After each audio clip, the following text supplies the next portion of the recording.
Oke, assalamualaikum sahabat. Jumpa lagi bersama saya Amir Agofur dalam podcast Bringin Talks, berpikir, bergerak, tuntas. Saya didampingi oleh rekan saya Bambang Sutrisno. Apa kabar Mas Bambang? Alhamdulillah. Alhamdulillah. Baik sekali. Mas Bambang, bahas apa kita hari ini? Kita hari ini membahas topik yang serius, Kang Amir. Apa Reformasi itu? hukum terkait pemberantasan korupsi di Indonesia. Waduh, seru banget kayaknya kita Ngeri ya? bahas. Ngeri Dan ya? ngeri. Bahas dan kayaknya juga lagi menarik nih soal urusan korupsi. Betul. Dan kebetulan kita sudah kedatangan seorang narasumber yang memang kompeten dan kredibel. Dan posisinya juga cukup strategis di Partai Golkar sebagai penasehat ahli Balitbang Partai Golkar. Prof. Henry Wiraguna. Indra. Sorry Prof. Prof. Henry Indraguna. Apa kabar Prof? Alhamdulillah baik. Baik Prof, kita terima kasih nih Prof sudah meluangkan waktu untuk hadir dalam podcast Bringin Talk hari ini. Kita membahas satu tema yang saya kira cukup menarik Prof, yang sering juga digaungkan sama Presiden kita Pak Prabowo Subianto. Dia sering mengucapkan kita kejar koruptor sampai ke Antartika. Waduh, Iya. ngeri ya Prof ya. Ngeri. Nah, cuma masalahnya Prof, dalam 2 tahun terakhir indeks persepsi indeks persepsi korupsi kita 2023, 2024 selalu meningkat Prof. 2023 indeksnya 34 kalau tidak salah. 2024 yang terakhir Februari kemarin di di launching sama Transparansi Internasional itu 37. Jadi meningkat. Komitmen Pak Prabowo cukup tegas. Berantaslah korupsi, kita akan berantas korupsi sampai Antartika. Kondisinya tapi kita semakin parah korupsinya. Prof. Henry bisa menjelaskan apa ini Prof yang terjadi kira-kira Prof masalahnya? Ya, jadi begini. Nah. Kalau kita bicara korupsi di Indonesia ini seakan-akan seolah-olah tidak akan pernah lepas ya dari permasalahan korupsi yang terus meningkat dan meningkat.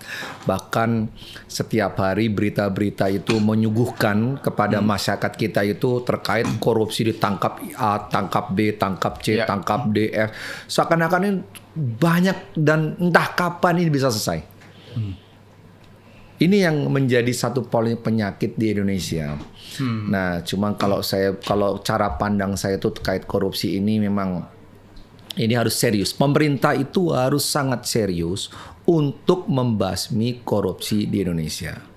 Nah, ibarat kata asap, adanya asap pasti ada api. Nah, api ini yang harus dipadamkan. Jadi kita sekarang ini asap inilah yang kita pinggirkan, tapi api tidak pernah dipadamkan. Apinya siapa itu Prof? Nah, apinya ini adalah ya kita ini oknum-oknum dari para pejabat ini kan. Para pejabat ini sumbernya dari mana? Pada saat oknum para pejabat inilah bersumber dari awal dia lahir, ini harus dibenahi terlebih dahulu.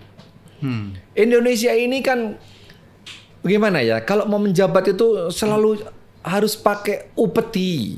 Pejabat publik ya, Prof? Ya, Oke. sepengetahuan saya misalnya begini. Sebenarnya saya sudah buat nih dalam presentasi saya ini dengan lengkap. Iya. Kenapa sih sumber-sumbernya itu korupsi terjadi itu saya sudah buat semua dengan lengkap. Jadi sistem yang pertama adalah sistem politik yang berbiaya tinggi. Jadi sistem politik. Sistem politik itu yang paling utama dulu. Sistem politik yang berbiaya tinggi. Contohnya gini. Pada saat kita mau masuk ke dalam DPR. Iya. Kita ini kan harus mencari suara. Iya.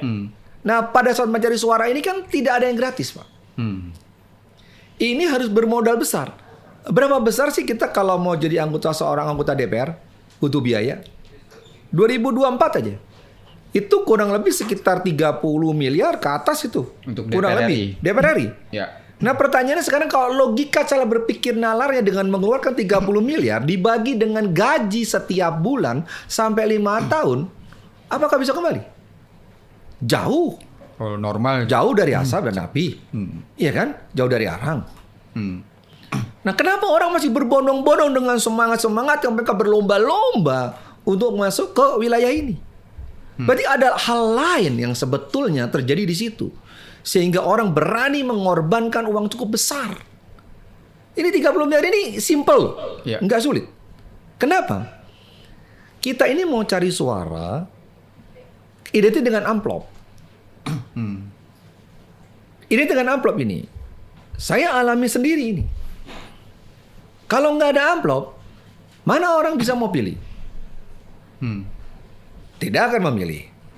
Sebelum jadi sudah dirampok oleh rakyat. Nah setelah jadi, udah pasti dia merampok rakyat. Nah ini kan polemik ini nggak pernah selesai.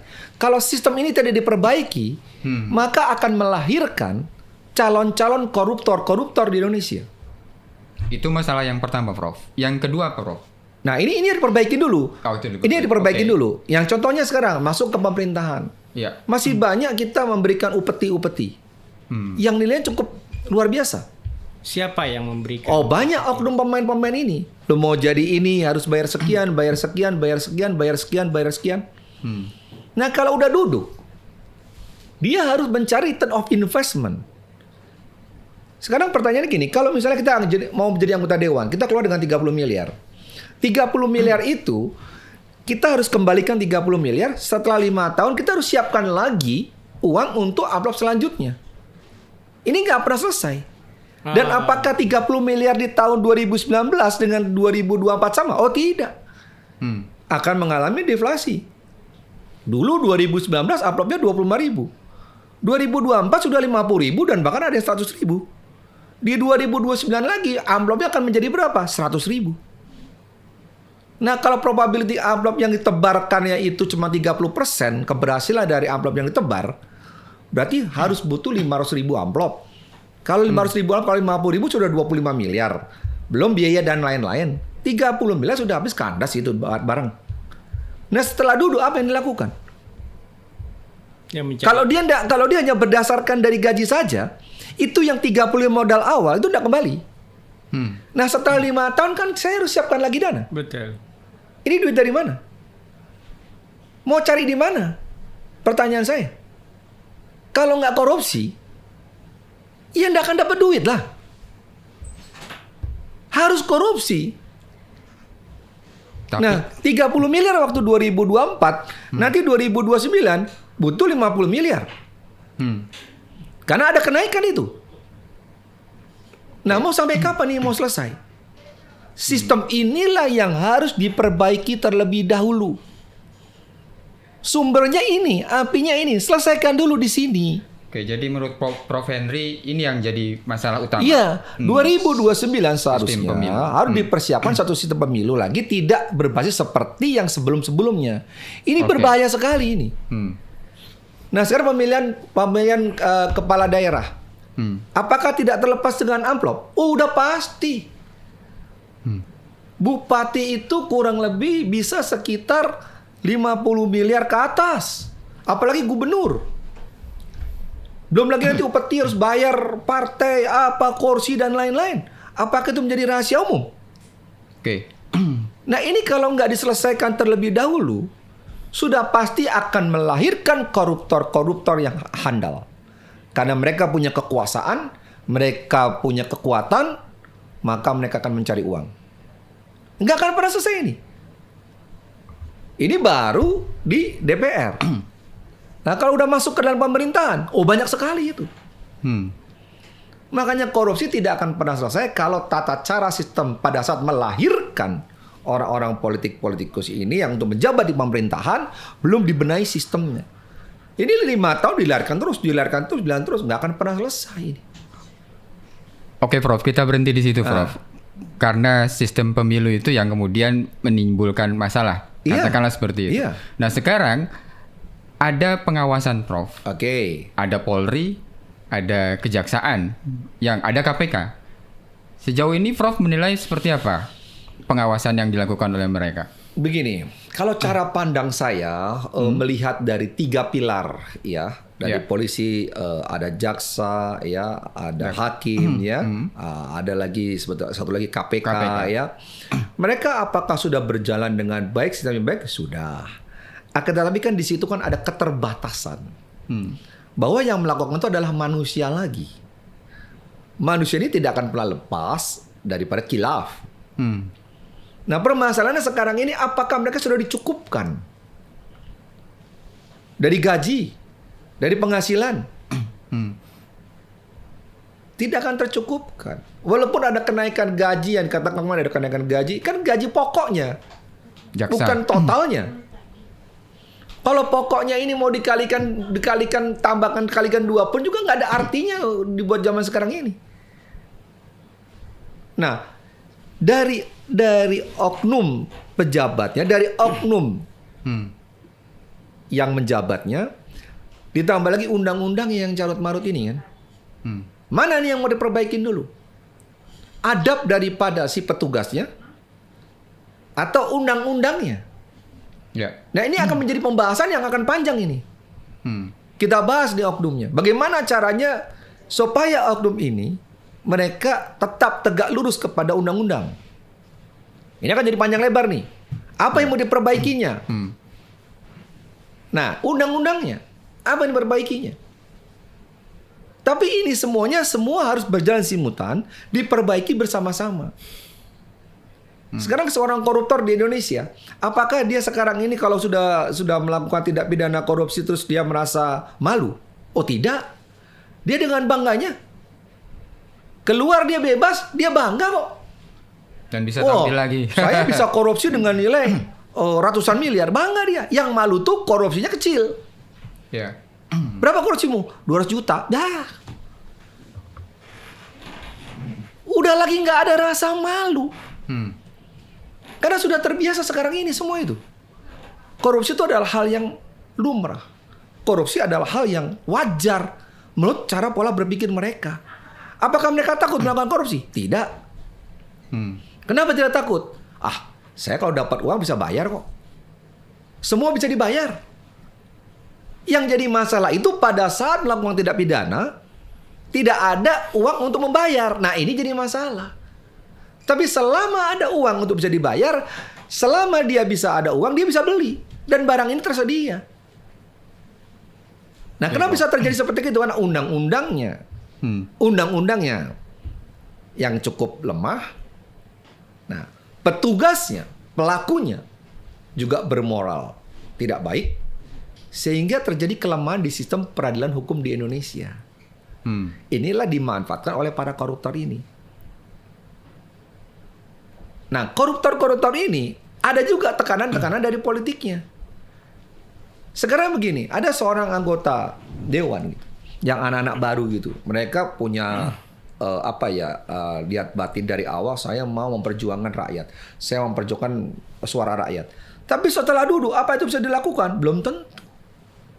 Karena sudah ada tekanan-tekanan daripada partai-partai. Pesanan-pesanan dari seniornya. Kau dulu ingat aku ya. Sekarang kau harus melakukan ini, itu.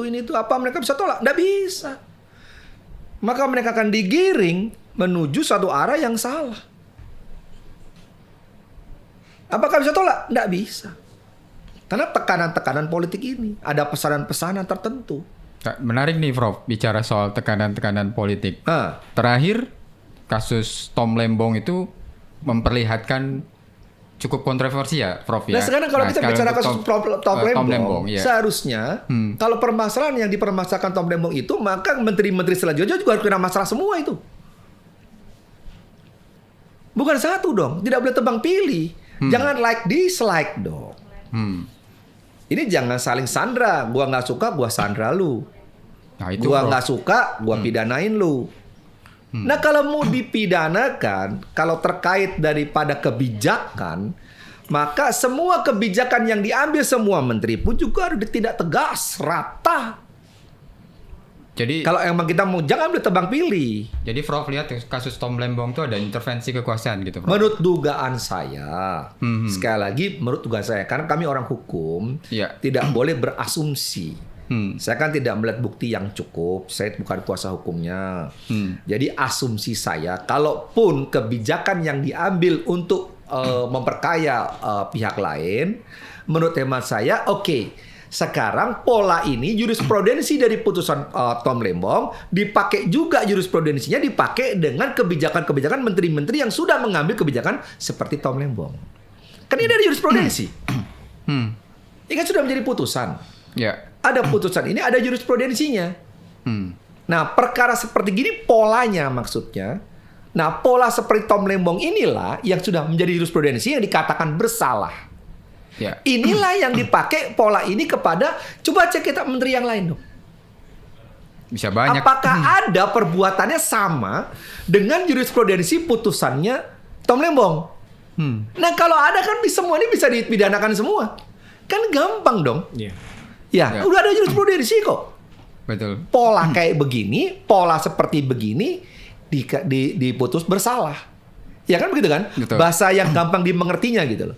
Contoh dicontohkan. Ya kan, pola kebijakan seperti Tom Lembong ini dinyatakan bersalah. Betul? Betul. Maka menjadi jurisprudensi dalam hukum dong. Ya. Nah, pola ini tinggal dikopilah kepada semua pejabat-pejabat kementerian yang ada di Indonesia. Coba lihat yang polanya sama. Nah, kalau polanya sama, ya sudah ditindak aja semua. Masukkan penjaranya semua itu. Sudah ada jurisprudensi kok.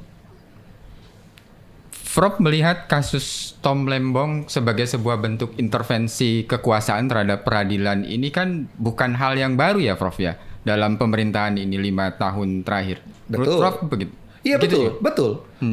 Kalau menurut tema saya begini ya, saya tidak kenal sama Tom Lembong, saya tidak ada kepentingan dengan Tom Lembong, ya kan? Buat saya kepentingannya adalah bagaimana caranya negara ini bagaimana caranya memberantas korupsi, itu aja. Karena kami udah capek, rakyat ini sudah capek lah. Ya, disuguhi setiap hari tuh korupsi. Berapa? Sekarang ini saya melihat begini ya, korupsi zaman dulu 5 tahun yang lalu masih ratusan miliar tuh udah luar biasa. Sekarang ini kayak triliunan tuh udah kecil gitu loh. Sekarang bahkan berlomba-lomba antara kejaksaan, KPK, kepolisian. Berlomba-lomba yang paling banyak itu yang hebat gitu kan. Kayaknya tuh kalau udah ratusan triliun, wah, dipajang uangnya banyak, wah itu udah hebat gitu. Rakyat ini di bawah menderita. Makan aja nggak sanggup. Rakyat ini kalau di bawah, ya, makan buat hari esok itu pikir hari esok. Bangun pagi dia berusaha bekerja cari makan untuk hari ini. Disuguhkan dengan media setiap hari ratusan triliun dikorupsi. Prihatin Prof. Sangat prihatin sekali. Dan ini seolah-olah kayak kejadian ini kok kayak nggak pernah selesai dan tanpa ada penyelesaian. Ini kalau mau dibongkar, korupsi ini akan lebih banyak lagi dan akan lebih. Waduh, ini yang terbongkar ini kan yang kebetulan sial aja. Iya. Yang kebetulan sial saja. Yang mungkin juga ada pesanan unsur politik. Ya ada pesanan karena like, dislike, tidak suka, ya bongkar aja kartunya, kan begitu ya? Oke. Ini bukan ini sebetulnya kalau kemungkinan. Saya bisa beranggapan begini sebagai rakyat misalnya ya. Oh, yang dibuka itu karena memang tidak sejalur. Ya. Oh, yang dibuka ini karena lu nggak mau ikutin perintah gua. Lu berlawanan arah dari kepemimpinan kita. Lu melawan dari kebijakan kita. Maka oke, sikat ya. Nah, yang dibuka itu kemungkinan kebanyakan adalah pesanan-pesanan. Dan ini yang kebanyakan pesanan ini masih kemungkinan masih ya 5% kali. Masih ada 95% ini yang tidak terbuka. Nah, kalau ini mau dibuka semua, ngeri kali ini. Apa indikasinya kalau itu merupakan pesanan itu, Prof? Oh, terlihat sekali. Tidak pidananya dipaksakan. Ini untuk kasus Tom Lembong atau yang lain juga? Oh, banyak. Banyak ya. Oh, banyak. Bukti dipaksakan, ya kan? Dan terlihat sekali unsur-unsur tekanannya terlihat. Kalau kami orang hukum sudah jelas. Hukum di Indonesia ini kan, kalau menurut hemat saya sudah terintimidasi banyak hal. Contoh nih, dengan berita aja. Kenapa buzzer ini sekarang penting? Begitu buzzer sudah ditiupkan, wah, masyarakat semua tahu. Akhirnya sudah terblow up kemana-mana. Apakah penegak hukum berani menegakkan hukum dengan fakta sebenarnya? Belum tentu juga berani. Apakah berani dia berlawanan? Ada seseorang tidak bersalah, tapi karena kena buzzer, di blow up, kriminalisasi, akhirnya sudah menjadi viralisme. Nah, pada saat di pengadilan, bukti yang dihadirkan baik saksi, baik bukti tertulis dan ahli tidak ditemukan. Apakah berani seorang hakim menentukan dia tidak bersalah? Belum tentu berani sekarang ini. Kalaupun berani, dia memutus tidak bersalah, maka dia akan dikuliti habis. Itu dikuliti dari hartanya, dari keluarganya, dari semuanya itu. Sudah banyak contoh-contoh yang terjadi. Oke. Nah, dengan viralisme ini aja sudah mempengaruhi daripada hukum di Indonesia. Bagaimana penegak hukum yang lain kalau sudah terjadi viralisme? Nah, viralisme ini ada yang betul-betul viral, ada yang viral dibuat-buat, kan begitu. Indonesia ini kan paling jago membuat yang tidak ada yang menjadi ada, yang menjadi ada menjadi tidak ada. Diviralkan, demo dibuat, demo bisa dibayar. Apakah ada? Ada. Dibayar? Yes. Media bayar? Ada. Oknum-oknum itu banyak. Nah, ini kalau cuma dimainkan, apakah hukum itu masih selaras? Apakah hukum masih berani menentukan sikap? Oke, Prof.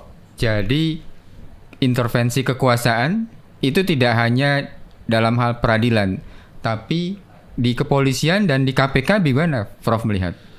Ya, sebenarnya gini ya. Saya pikir gini, selama kedudukan lembaga hukum di Indonesia, baik KPK, Kejaksaan, tidak diintervensi oleh pemerintah, mereka biarlah berjalan sesuai dengan undang-undang, maka akan terjadi keadilan. Cuman kan sekarang permasalahannya yang saya lihat bahwa semua kepala daripada lembaga-lembaga ini ditentukan oleh siapa? Presiden. Oleh presiden. Ketua KPK oleh siapa? Kapolri oleh siapa? DPR ya. Siapa yang menentukan itu? Nah, kalau masih diintervensi oleh kekuatan-kekuatan, bagaimana mereka bisa berjalan lurus?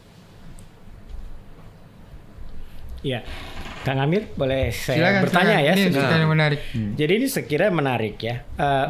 Ada satu tesis yang dikeluarkan oleh Universitas Gadjah Mada tentang kegagalan kita memberantas korupsi ini disebabkan oleh 3 hal. Yang pertama adalah keserakahan, yang kedua adalah pragmatisme politik juga mungkin salah satu di antaranya. Salah satu kita bahas tadi kan. Yang ketiga adalah kegagalan dalam membangun sistem. Prof, yang ingin saya soroti sekarang adalah soal keserakahan.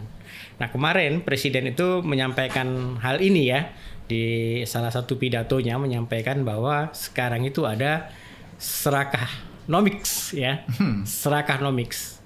Ini memperlihatkan bahwa Presiden memiliki concern ya terhadap masalah-masalah yang terkait dengan sistem politik dan sistem bernegara kita yang diharapkan ini mengurangi keserakahan gitu. Nah, saya ingin tanya pandangan Prof Henry soal ini. Oke, kita bicara serakanomics ya. Ini bahasa yang diciptakan oleh Pak Prabowo ya. Serakanomics itu tidak ada dalam bahasa hukum atau bahasa ekonomi. Serakanomik ya kan. Emosinomik ya itu kan. Serakanomik. Ya, kenapa sekarang koruptor itu serakah? Kenapa koruptor itu harus mengambil sebanyak-banyak mungkin? Jawabannya karena banyak harus dibagi. Karena berjemaah. Sekarang koruptor itu sistemnya sudah masif dan berjemaah dia. Nggak bisa sekarang korupsi sendirian. Kalau korupsinya sudah banyak, semua banyak yang dibagi, maka mau tidak mau harus serakanomik. Kalau enggak nanti porsinya kecil. Ini kan sudah dibagi rata ini. Nggak bisa sekarang korupsi sendiri. Nggak bisa. Ini menyangkut banyak institusi, menyangkut banyak unsur. Jadi kalau mau diperbaiki tidak satu. Bagaimana seorang pengusaha dia bisa korupsi kalau nggak dilindungi oleh pejabat-pejabat publik? Gimana caranya? Jadi apakah bisa berjalan? Jadi ada kerjasama ini. Loh, pertanyaan saya kalau nggak ada kerjasama, bagaimana bisa berjalan? Iya. Sekarang pejabat publik, bagaimana dia bisa mendapatkan korupsi kalau tidak ada pengusahanya? Bagaimana? Coba. Dalam satu kementerian misalnya, mereka mau korupsi. Apakah bisa satu orang bisa korupsi? Itu kan harus banyak yang harus dibagi. Subdit-subditnya, departemen yang harus dibagi. Kalau nggak nanti bunyi dia. Nyanyi semua. Nah, ini menarik ya. Kalau saya misalnya petakan kasus yang dialami di Kementerian Pendidikan kemarin tentang Nadiem Makarim, korupsi Chrome. Ya. itu kan Chromebook. Chromebook ini kan menyeret perusahaan besar ya yang memiliki aplikasi tersebut gitu ya. Jadi berarti orang luar pun juga sudah ikut di dalam merancang proses korupsi yang terjadi di Indonesia. Saya pikir begini ya. Ini jangankan orang luar, semua sudah tahu dan paham lah. Masyarakat kecil pun sudah tahu dan paham. Kadang-kadang kita ini jangan membodohi masyarakat kita. Rakyat kita tuh udah tahu dan paham. Tidak ada yang namanya pengadaan barang dengan normatif. Gimana caranya? Kita mau masuk nih jadi pengada, terus dengan apa adanya. Kapan kita bisa masuk jadi pemenang tender? Betul. Maka harus ada yang dibagi di situ. Saya mengalami, saya ini sebagai politikus, saya juga sebagai pengacara, saya juga sebagai pengusaha. Saya tahu dan paham betul bagaimana cara memenangkan tender. Itu harus membagi banyak hal. Nggak ada kalau nggak dibagi nggak bisa menang. Rantainya banyak, Prof. Rantainya banyak. Kalau nggak dibagi nggak menang. Sedangkan sekarang pengadaan ini kan pengadaan yang besar-besar, yang triliunan, yang pengadaan laptop, pengadaan apa. Betul. Ini kalau tidak melibatkan pengusaha besar, tidak mungkin barang ini masuk. Iya, betul. Maka harus melibatkan pihak ketiga, orang luar. Nah, orang luar pun tahu juga. Saya ini banyak partner saya orang luar. Saya punya partner orang UAE, punya partner dengan China. Mereka sudah paham betapa sulitnya masuk ke Indonesia ini. Satu, terkait dengan perizinan. Perizinan aja sudah capeknya minta ampun-ampun, belum berusaha cari uang nih. Baru izinnya aja. Ada dua kebijaksanaan, kebijaksanaan daerah, kebijaksanaan pusat. Ini bertentangan undang-undangnya. Sehingga merugikan daripada pengusaha yang mau masuk berinvestasi di Indonesia. Ini baru kepengurusan perizinan. Saya pernah mengalami dari tambang ya. Itu saya turun sendiri, saya pengen tahu bagaimana processingnya kepemilikan HGU tersebut. Bagaimana prosesnya, proses HGU ini. Itu dari loket ke loket, dari bawah, dari kabupaten sampai dengan provinsi, sampai dengan kementerian. Semua buy rupiah. Kalau nggak ada, nggak jalan. Bahkan terakhir pada saat mau tanda tangan menteri pun juga masih pun dihadang-hadang oleh oknum yang mengatasnamakan apalah inilah itu. Kalau enggak itu dokumen enggak dibawa ke meja menteri, katanya konon begitu. Jadi kalau mau dibawa cepat ya adalah isinya. Harus bayar ya. Ini begitu sulitnya mendapatkan izin di Indonesia. Ini korupsi semua loh. Nah, setelah mendapatkan izin, apakah sudah selesai demikian? Oh, tidak. Di lapangan ini akan mendapat kesulitan yang berbeda. Menghadapi masyarakat bawah. Ini lagi masalahnya panjang kali lebar. Oke, Prof. Kita kembali ke pembahasan kita yang kita bahas soal korupsi. Tadi Prof Henry sudah merangkum katakanlah apa yang menjadi penyebab utama korupsi di Indonesia. Yang pertama, sistem pemilu yang menghasilkan politik berbiaya tinggi. Oke, itu yang pertama. Nah, yang kedua, itu lemahnya pengawasan dari lembaga-lembaga negara yang bertugas mengawasi. Polri, KPK, lantas juga kejaksaan. Itu yang kedua. Nah, lantas yang ketiga, solusinya adalah undang-undang. Nah, undang-undang ini harus diciptakan agar para koruptor ini takut. Undang-undang apa nih, Prof? Rancangan undang-undang perampasan aset. Ini salah satu solusi yang harus segera disahkan. Kalau di Cina, korupsi itu hukumannya mati. Indonesia berani nggak? Kalau itu sampai ada undang-undangnya, selesai tuh masalah korupsi di Indonesia. Jadi Prof yakin itu jadi salah satu undang-undang. Lah kalau mau bersih. Kalau mau bersih segerakan undang-undangkan hukuman mati. RUU perampasan aset. Nah, tapi kan ini kan kena HAM lagi dan lain-lain nih. Maka sekarang kita turun satu level deh. Yang pertama yang paling top on the top itu adalah hukuman mati. Itu out of the top. Selesai barang ini di Indonesia. Itu bisa dimasukkan nggak dalam undang-undang Ya. RUU KUHP? Nggak ada, rancangannya belum ada. Yang ini sekarang yang ada itu rancangannya undang-undang perampasan Perampasan aset. aset. Kan? Jadi undang-undang perampasan aset itu dibawa dari undang-undang hukuman mati. KUHP. Ya daripada hukuman mati nggak ada, ya udahlah undang-undang perampasan aset. Karena dengan adanya undang-undang perampasan aset, maka si koruptor takut.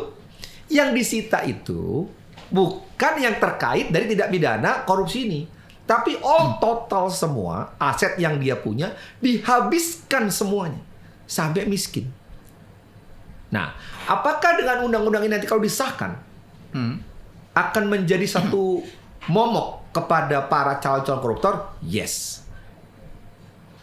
Tapi kalau ini tidak disahkan, maka ya jangan haraplah terus korupsi. Sebagai pakar hukum, Prof melihat undang-undang perampasan aset ini sudah diterapkan di negara mana saja, Prof? Sebetulnya sudah banyak undang-undang perampasan aset itu dari Swiss, Belgia dan lain-lain. Cuman ya begini ya, kan undang-undang ini siapa yang membuat? Ya. DPR, Ya. ya kan? Apakah DPR berani mengesahkan? Nah, DPR ini kembali kepada partai. Ya. Apakah partai-partai ini siap? Loh, ini dulu kembali dulu. Kalau DPR itu kan kalau menurut hemat saya, itu kan perintahnya dari partai. Nah, partai ini apakah siap untuk mengesahkan undang-undang perampasan aset? Kalau anggota dewannya dia emang itikat niatnya mau siap ya untuk mengesahkan, tapi kalau dari perintah partai tidak, ya tidak. Nah, kembali dulu kepada partai dulu. Tapi kalau mau selesai di Indonesia, maka sahkanlah itu undang-undang perampasan aset. Sebetulnya menurut hemat saya, ya, Golkar harus di depan. Golkar harus di depan. Ya. Mendukung pemerintahan. Ini kan Pak Prabowo sangat mendukung sekali loh. Sekarang Pak Prabowo ini baru giat-giatnya memberantas koruptor. Bahkan koruptor mau lari ke luar negeri pun dikejar sampai Antartika atau sampai mana tuh tadi? Ya, slogan dia ke slogannya. Antartika. Iya kan dikejar kalau sampai langit runtuh kali kalau bahasa kami. Betul. Iya kan? Atau sampai lubang neraka pun kita akan kejar kan gitu kan? Iya. Berarti kan ada emosional, ada spirit bahwa Pak Prabowo menginginkan Pemberantasan korupsi. korupsi di Indonesia ini diberantas. Nah, maka seharusnya Golkar menjadi garda di depan ya untuk mengesahkan undang-undang perampasan aset. Harus. Sejauh ini Prof menilai bagaimana langkah yang ditempuh sama teman-teman Golkar di DPR maupun juga di DPP katakanlah seperti itu sudah dirumuskan dan itu nantinya akan dibawa kepada pemimpin dan nanti yang menentukan. Tapi yang jelas Golkar itu kan kita ini adalah suara rakyat. Rakyat ini udah kecapean. Sedangkan kita ini tidak bisa makan gigit jari, makannya susah. Orang korupsi ratus-ratus triliun loh.